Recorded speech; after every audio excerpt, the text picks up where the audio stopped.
अवधूत चिंतन श्री गुरुदेव दत्त શ્રીપાદશિવલ્લભ ચરિતામૃત તેની અંતર્ગત આવેલું નવનાથ ચરિત્ર, તેનું વિસ્તારપૂર્વક વર્ણન. કાષાય વસ્ત્રમ કરદંડધારિણમ કમંડલુમ પદ્મકરેણ શંખમ ચક્રમ ગદાભૂષિતભૂષણાઢ્યમ શ્રીપાદરાજમ શરણમ પ્રપદ્યે.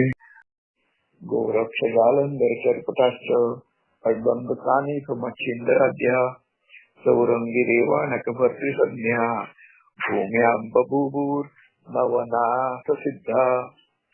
ગત પ્રવચનમાં ગૌડ બંગાળ દેશમાં હેલાપટ્ટણ ગામમાં ત્યાંનો જે રાજા ત્રિલોચન પુત્ર ગોપીચંદ હતો અને તેની માતા જે મૈનાવતી હતી, એ મૈનાવતીને જાલંધરનો અનુગ્રહ પ્રાપ્ત થયો છે અને એ મૈનાવતીની એવી ઈચ્છા હતી કે એના પુત્રને પણ જાલંધર યોગીનો અનુગ્રહ પ્રાપ્ત થાય.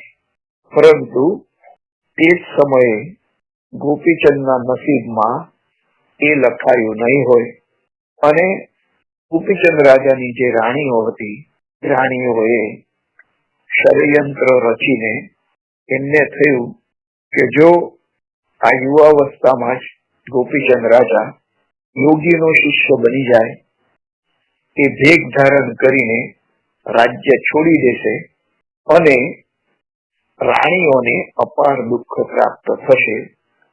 આથી એમણે મસલત કરીને જાલંધર યોગીને વિશે અને ગોપીચંદની માતા મૈનાવતી વિશે ખરી ખોટી વાતો ની ભંભેરણી કરીને એ જાલંધર યોગીને જમીનમાં ઊંડો ખાડો ખોદીને એમાં દાટી દેવામાં આવ્યા છે.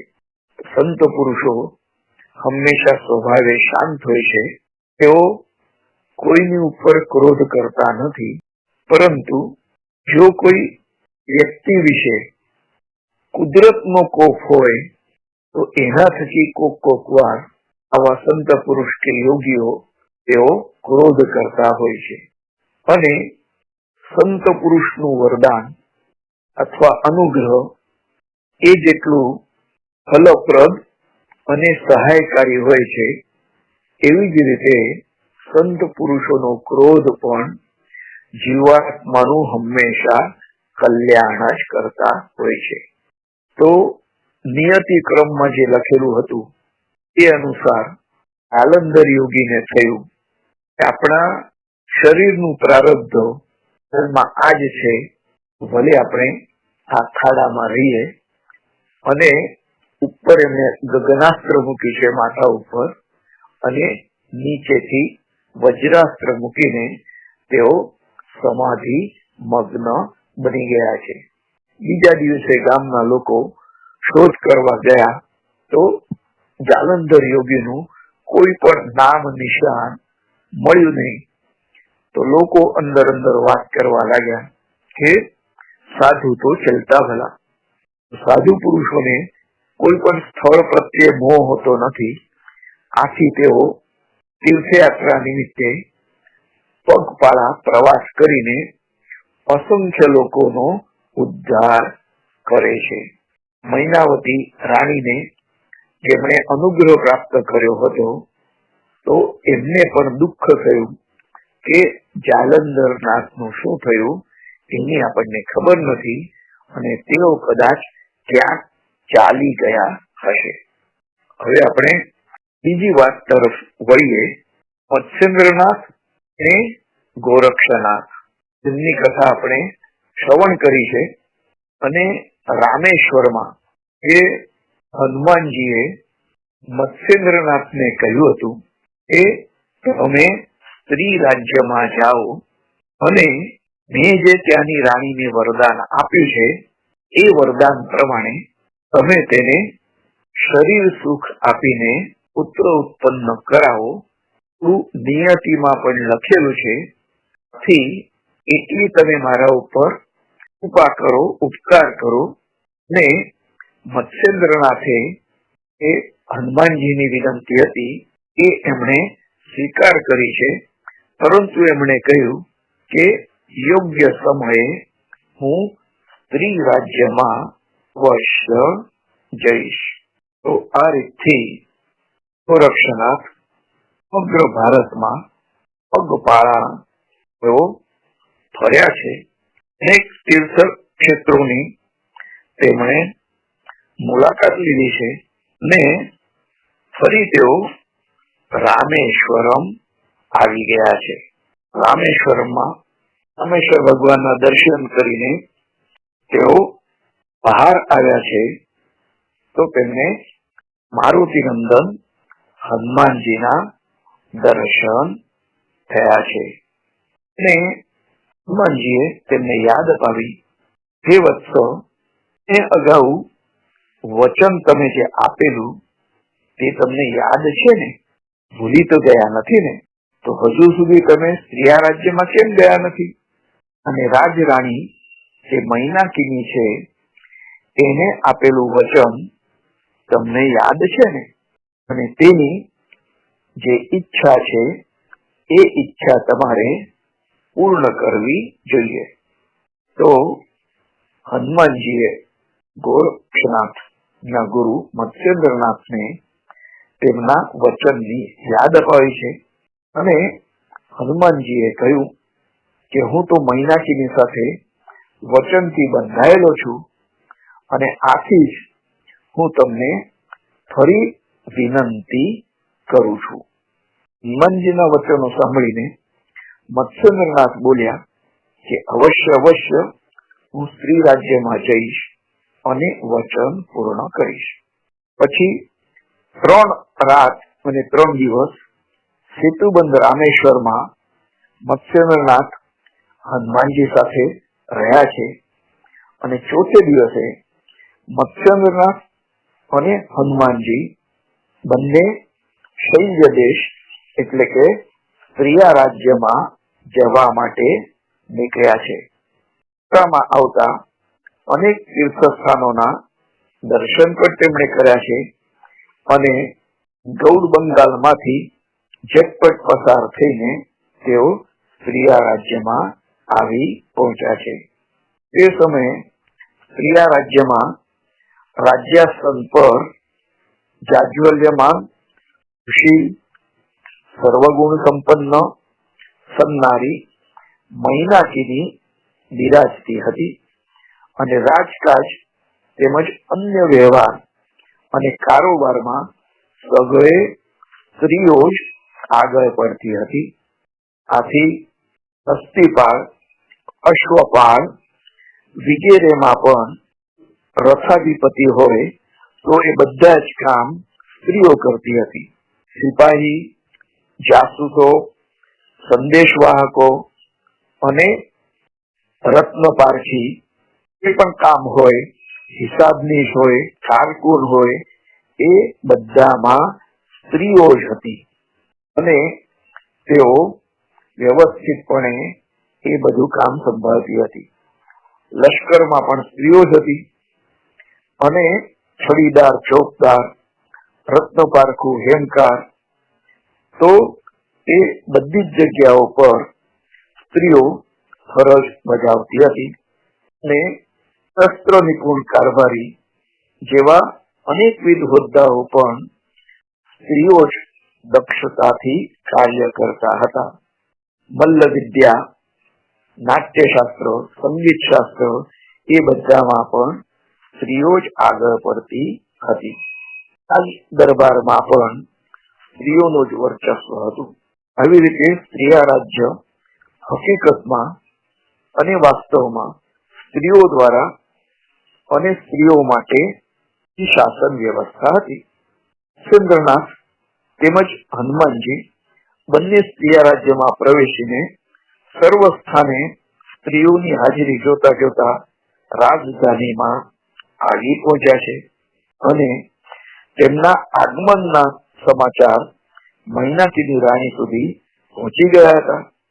અતિ આદર અને માનપૂર્વક બંનેને રાજ દરબારમાં લાવવામાં આવ્યા અને દક્ષ ચતુરા રાણી મૈનાકીની વાયુપુત્ર હનુમાનજીને પાછા આવેલા જોઈને અતિ હર્ષ પામ્યા છે.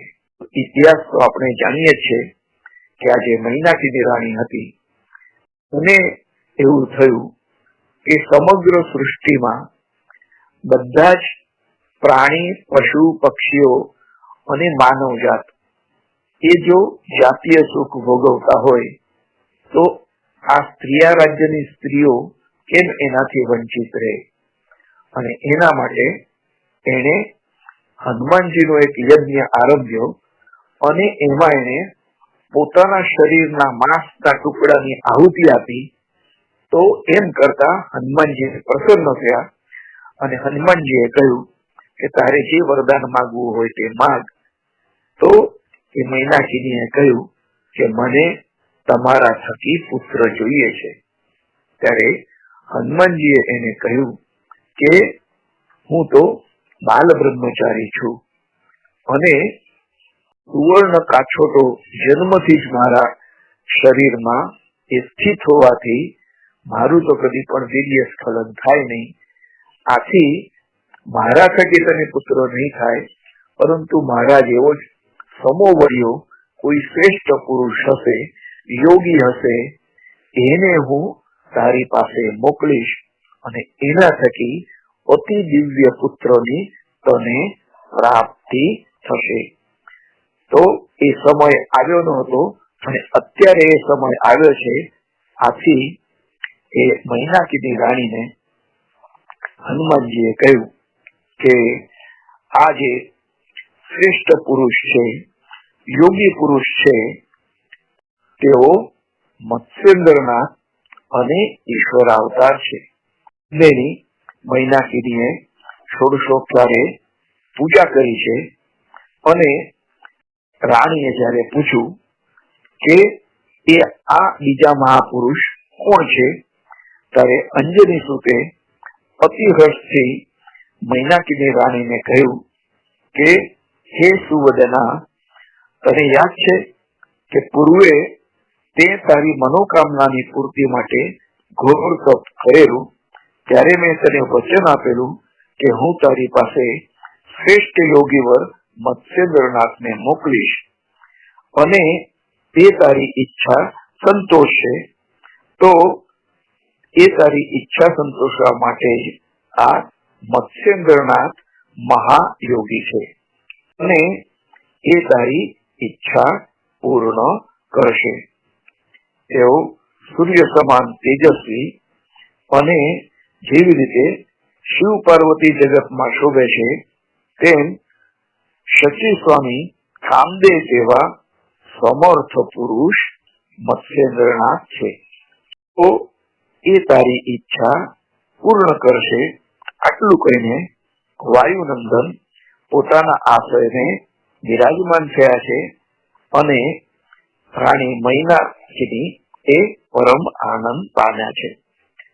પછી તો રાણીના અતિ આગ્રહથી હનુમાનજી પણ સ્ત્રીયા રાજ્યમાં 3 રાત ને 3 દિવસ સુધી રોકાયા છે અને ત્યાંથી તેમણે વિદાય લીધી છે અને પોતાના આરાધ્ય દેવ પ્રભુ રામચંદ્રજીના ભજન કીર્તન માટે તેઓ સેતુબંધ રામેશ્વર ધામમાં પાછા ફર્યા છે. તો આ બાજુ મત્સ્યેન્દ્રનાથને પરમ આદર સત્કાર અને હર્ષોલ્લાસ સાથે રાજ્યાસને આરૂઢ કર્યા છે અને રાજવૈભવ અને ભોગવિલાસ અર્થે સર્વ પ્રકારના આભૂષણો અને સામગ્રી તેમની સેવામાં હાજર થઈ ગઈ છે. ગળામાં સાચા મોતીની માળાઓ હિલોળા લેવા લાગી, કાનમાં સોનાની બુટ્ટીઓ શોભવા લાગી, હાથમાં સોનાના કંકણ અને આંગળીઓ પર સાચા હીરાની વીંટીઓ એ પણ ઝગમગી રહી હતી. મુનિના સત્વર સેવા માટે અત્યંત લાવણમય પરિચારિકાઓ અને ઉર્વશી સમાન રૂપના અંબાર જેવી દાસીઓ પણ ગોઠવવામાં આવી છે.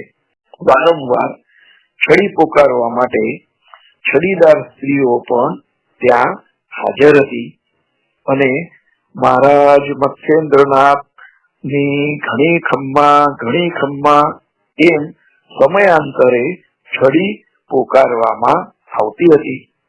તે ઉપરાંત ચોકદાર, હવાલદાર, ફરાસદાર વગેરે સ્થાનો પર પણ રૂપવતી સ્ત્રીઓ યોગીની આજુબાજુ એ ફરકવા લાગે છે.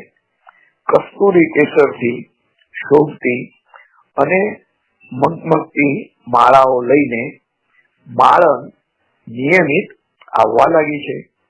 આમ અનેક દાસીઓ, કારભારીઓ અને કર્મચારીઓથી વિખેરાયેલા મત્સ્યેન્દ્રનાથ જેવી રીતે આકાશમાં અનેક તારાઓથી શોભતા ચંદ્રમાં વિલસે છે, તેવી જ રીતે રાજકાજમાં પરમ વૈભવ અને ભક્કા વચ્ચે દૈદીપ્યમાન નક્ષત્ર રાજની જેમ મત્સ્યેન્દ્રનાથ શોભી રહ્યા હતા. હંમેશા એક આસને બેસીને મત્સ્યેન્દ્રનાથ સ્ત્રીઓથી વિટળાઈને તેઓ ચોપાટ પણ રમતા હતા અને તે સાથે જાત જાતની વિનોદ અને વ્યંગભરી વાણીના ફુવારા ચારે કોર ઉડવા લાગ્યા છે. વળી સમયે સમયે રાજ્ય કારોબાર અને શાસન સમસ્યાઓ ઉકેલવામાં પણ અપાર કુશળતા અને દક્ષતા એ મત્સ્યેન્દ્રનાથ બતાવી રહ્યા હતા, જેથી એમની ખ્યાતિ સમગ્ર સ્ત્રીયા રાજ્યમાં ફેલાઈ ગઈ. અને આ ઉપરાંત કાવ્યશાસ્ત્ર જાણકાર કવિઓ, વેદશાસ્ત્ર સંપન્ન વેદ પાઠીઓ અને જ્યોતિષીઓ તેમજ વ્યાકરણ શાસ્ત્રમાં પારંગત વિદ્વાનો તરીકે પણ તેઓ પૂજાવા લાગ્યા છે. અને આ બધા શાસ્ત્રજ્ઞોની સભાઓ ભરીને ત્યાં ચર્ચા સત્રો પણ આયોજવા લાગ્યા છે. તે સાથે સમગ્ર યુદ્ધ કળામાં પ્રવીણ મહાન ધનુર્ધારી, સંગીત વિશારદ, સંગીતકાર, આયુર્વેદિક ઉપચારક અને શલ્ય વિદ્યામાં કુશળ વૈદ્ય તરીકે પણ તેઓ લોકાદર પામ્યા છે. આજે યોગ શાસ્ત્રમાં પારંગત જે નવનાથ યોગીઓ હતા, તો એમને 14 વિદ્યા અને 64 કળામાં પણ તેઓ પ્રાવીણ્ય મેળવેલું હતું. ઉત્તમ પ્રકારની ઘોડેસવાર અને ઘોડા વિદ્યાના પણ જાણનાર એટલે કે અશ્વ વિદ્યા તેમજ કોકશાસ્ત્ર, નાટ્યશાસ્ત્ર એવા અનેકવિધ શાસ્ત્રોમાં પારંગત એવી સકલ ગુણ સંપૂર્ણ સન્નારીઓથી તેઓ શોભતા રાજ્યસભામાં મત્સ્યેન્દ્રનાથ અત્યંત પ્રસન્ન ચિત્તે સુખ, ચેન અને આનંદથી દિવસો પસાર કરવા લાગ્યા છે. એના દેવા સાથે ઋતુસ્નાત કરીને પરવારેલી રાજરાણી મૈનાકીની સાથે ઉત્તમ પ્રકારનું તેમણે સુખ ભોગવ્યું છે અને રાણીને ગર્ભ રહ્યો છે. તો સર્વગુણ સંપન્ન મુનિનો અંશ રાણીના ઉદરમાં દિવસે દિવસે વધવા લાગ્યો છે અને એમ કરતા 9 માસ પૂરા થયા છે ત્યારે બાલ સૂર્ય સમાન તેજસ્વી બાળકનો જન્મ થયો છે. કામદેવ સમાન અતિ રૂપાળા પુત્રનો જન્મ થતા રાણી મૈનાકીની ભાવ વિભોર થઈ ગઈ અને સમગ્ર સ્ત્રીયા રાજ્યમાં આનંદોત્સવ ઉજવવામાં આવ્યો છે. 12 દિવસ વીત્યા ત્યારે વિધિ વિધાન પૂર્વક બાળકનું નામકરણ સંસ્કાર કરવામાં આવ્યો અને તેનું નામ મીનનાથ પાડવામાં આવ્યું છે. તો નગરજનોને અનેક પ્રકારની ભેટ સોગાદો તેમજ મિષ્ટાનનો એ લોકોને અર્પણ કરવામાં આવ્યા છે અને ઉત્તમ પ્રકારના દાન આપીને બધાને સંતોષવામાં આવ્યા છે. તો ભવિષ્ય પુરાણ પણ કહે છે કે આવી રીતે અતિ આનંદ અને પ્રમોદમાં સુખ ચેનથી મત્સ્યેન્દ્રનાથ 3 સંવત્સર સુધી પ્રિયા રાજ્યમાં રહ્યા છે અને વિધિ નિર્મિત એક ઘટના ચક્ર આવી રીતે પૂર્ણ થયું છે. અને આ બાજુ મત્સ્યેન્દ્રનાથ પ્રિયા રાજ્યમાં તેઓ આની સાથે સુખપૂર્વક રહેતા હતા અને એમનો શિષ્ય ગોરક્ષનાથે 12 વર્ષની એની તપસ્યા પૂરી કરી છે અને પૂરી કરીને બદ્રીનારાયણ ભગવાનને તેઓ શંકર ભગવાનને પગે લાગીને એમણે કહ્યું કે હવે મારી તપસ્યા પૂરી થઈ છે, આથી હું હવે તીર્થયાત્રાએ નીકળીશ. અને તીર્થયાત્રાએ નીકળીને હંમેશા તેમને ગુરુ મહારાજનું સ્મરણ યાદ આવતું હતું. આથી તેઓ જય જય ગુરુ મહારાજ ગુરુ, જય જય પરબ્રહ્મ સદગુરુ, જય જય ગુરુ મહારાજ ગુરુ, જય જય પરબ્રહ્મ સદગુરુ, જય જય પરબ્રહ્મ સદગુરુ, જય જય પરબ્રહ્મ સદગુરુ, જય જય ગુરુ મહારાજ ગુરુ, જય જય પરબ્રહ્મ સદગુરુ. તો હંમેશા ગુરુ મહારાજનું સ્મરણ કરતા કરતા તેઓ યાત્રાધામોની મુલાકાત લઈ રહ્યા છે. અને ગોરક્ષનાથ જે રીતથી તપસ્યા પૂર્ણ કરીને એમના ગુરુ હવે ક્યાં હશે, એ ગુરુના મને પુનર્દર્શન ક્યારે પ્રાપ્ત થશે એવી તાલાવેલી સાથે તેઓ આર્ત ભાવે તેઓ ગુરુને હંમેશા યાદ કરવા લાગ્યા છે. આ બાજુ જે કાનિફનાથ હતા, તો એ કાનિફનાથને પણ એમના ગુરુએ 12 વર્ષની તપસ્યા કરવા કહ્યું હતું અને એ 12 વર્ષની તપસ્યા પૂર્ણ કરીને તેઓ પણ યાત્રા નિમિત્તે તેઓ ભારતમાં પગપાળા તેઓ પર્યટન કરી રહ્યા છે. અને આ કાનિફનાથ અને ગોરક્ષનાથની મુલાકાત ક્યારે કેવા સંજોગોમાં થશે અને જે ગોરક્ષનાથ હિલાપટ્ટણ ગામમાં આવ્યા છે અને હિલાપટ્ટણ ગામમાં ત્યાંના લોકોએ તેમનો આદર સત્કાર કર્યો છે અને ત્યાંના લોકોએ એમને કહ્યું કે થોડા દિવસો પહેલા અહીંયા એક નાથ યોગી આવ્યા હતા. ગોરક્ષનાથને લાગ્યું કે એમનું નામ શું હતું, તો એમણે કહ્યું છે કે એમનું નામ તો જાલંધરનાથ હતું અને તેઓ ખૂબ જ શક્તિ સંપન્ન અને દૈદિપ્યમાન હતા. તો ગોરક્ષનાથને એમ લાગ્યું કે શું મારા ગુરુ તો નામ બદલીને અહીં નહીં આવ્યા હોય ને. પછી એમણે પૂછ્યું કે તેઓ હાલ ક્યાં છે અથવા અહીંથી કયા સ્થળે ગયા.